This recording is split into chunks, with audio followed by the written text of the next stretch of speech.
No te pōnei I whakarewa hia ai he pakehi tohu Māori hō ko tahi te ingoa. Kei raro taua pakehi I te umanga o Ernst & Young.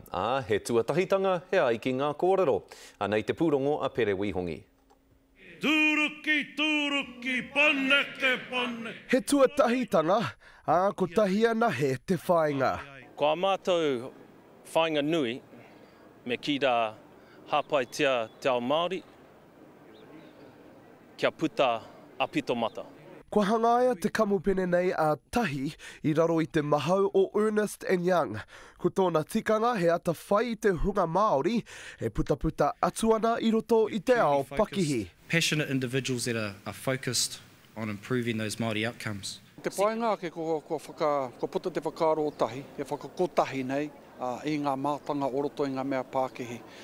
Kia tāia e rātau te whakamāmā I ngā taumahatanga o tētahi rōpū ka puta ohorere nei. Me te aha e hara tēnei te toataki tahi, he toataki tini ke.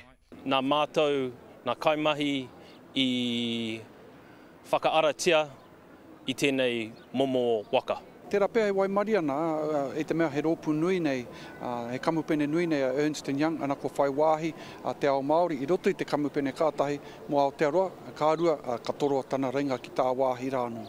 Waira he paenga anura ka puta, he tino hariko ana te ngākai.